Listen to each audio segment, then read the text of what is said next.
9-15절. 여기에 바울이 이제 서신의 끝부분에서 디모데에게 언급한 여러 가지 특별한 문제가 있습니다. 그는 할 수만 있으면 그에게 빨리 오라고 명령합니다. 9절. 그러므로 당신의 근면은 내게 속히 오십시오. 디모데는 어느 한 곳에 고정된 목사가 아니요 오직 그 터 위에 세우려는 사도들의 제안에 순종한 전도자였기 때문입니다. 바울은 디모데의 동료와 도움을 원했습니다. 그가 주는 이유는 여러 사람이 그를 떠났기 때문입니다.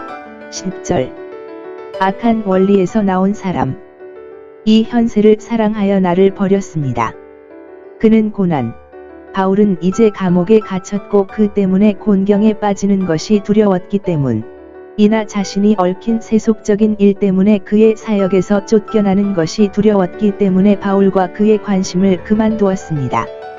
그리스도와 그의 복음에 대한 그의 첫사랑은 버려지고 잊혀졌고 그는 세상과 사랑에 빠졌습니다. 이 현세에 대한 사랑은 종종 예수 그리스도의 진리와 길에서 배도의 원인이 된다는 점에 유의하십시오. 그는 떠나서 데살로니가로 떠났습니다. 아마도 무역이나 다른 세상적인 일 때문에 그리로 부름을 받았을 것입니다.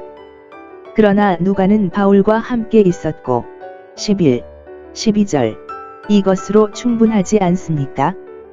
바울은 그렇게 생각하지 않았습니다. 그는 친구들의 회사를 사랑했습니다. 그는 마가에 관해 정중하게 말씀하십니다. 그는 사역에 유익합니다. 이 마가는 바울과 바나바가 논쟁했던 바로 그 사람이었다. 행 15시 39분. 바울은 한때 움츠려 뒤로 물러났기 때문에 그를 일터에 데려가려고 하지 않았습니다. 그러나 이제는 마가를 데리고 오라고 합니다. 이로써 바울은 이제 마가와 화해하고 이전보다 더 나은 견해를 갖게 된 것으로 보입니다. 이것은 우리에게 용서하는 정신이 되라고 가르칩니다. 그러므로 우리는 그것이 잘못되었을지라도 유익하고 유용한 것을 사용하는 것에 대해 부인해서는 안 됩니다.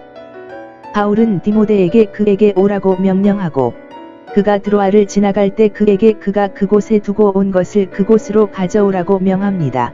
13절. 바울에게는 주은 감옥에서 더 많은 기회가 있었습니다. 폴이 평소 즐겨 입는 평범한 드레스였을 가능성이 큽니다. 어떤 사람들은 그것을 읽었습니다. 내가 트로아스에 두고 온 양피지 두루마리입니다. 다른 사람, 내가 두고 간 책상. 바울은 신성한 영감의 인도를 받았지만 그의 책을 가지고 있었습니다. 그가 디모데에게 독서에 힘쓰라 권면하여 스스로 하였으니 그는 이제 제안을 받을 준비가 되었지만 우리는 살아있는 한 계속 배워야 합니다. 그러나 특히 양피지. 일부 사람들은 그의 서신의 원본이라고 생각합니다. 다른 사람들은 그것이 그가 자신의 손으로 일하여 생계를 유지하기 위해 천막을 만든 가죽이라고 생각합니다. 그는 알렉산더와 그가 그에게 행한 해악을 언급한다. 14, 15절. 그는 기독교 종교의 교수이자 진보적인 교수였던 것 같습니다.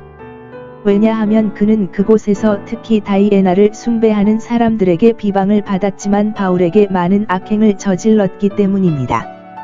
바울은 거짓 형제들로부터 고후 11시 26분 노골적인 적들로부터 위험에 처해 있었습니다. 바울은 하느님께서 자신을 생각하실 것이라고 예언합니다. 그것은 그에게 임할 하나님의 공의로운 심판에 대한 예언적 선언입니다. 주님은 그의 행위에 따라 그에게 상을 주실 것입니다. 그는 디모데에게 그를 주의하라고 경고합니다. 바울과 같은 사람의 적이 될 사람들과 어떤 관계를 갖는 것은 위험합니다. 한때 바울의 청중이자 찬미자였던 어떤 사람들은 바울이 그들을 기쁘게 기억할 이유를 주지 않았습니다. 한 사람은 그를 버리고 다른 사람은 그에게 많은 악을 행하여 그의 말을 심히 대적하였습니다. 그러나 동시에 그는 기쁨으로 몇 가지를 언급합니다. 어떤 사람들의 악은 그가 다른 사람들의 선함을 잊게 만들지 않았습니다. 디모데, 디도, 마가, 누가와 같은 사람들입니다. 사도는 두 사람의 이름과 기억의 낙인을 남겼습니다. 하나는 현세를 사랑하여 그를 버린 데마여, 다른 하나는 그의 말을 크게 거스른 알렉산드로스니라. 하나님은 악을 행하는 자들에게 상을 주실 것이며 특히 그들의 행위에 따르면 배교자들. 우리는 알렉산더의 정신과 기질에 관한 것들에 대해 조심해야 합니다. 이는 그들이 우리에게 아무 유익이 없으나 그들의 능력 안에 있는 모든 해악을 행할 것임이라.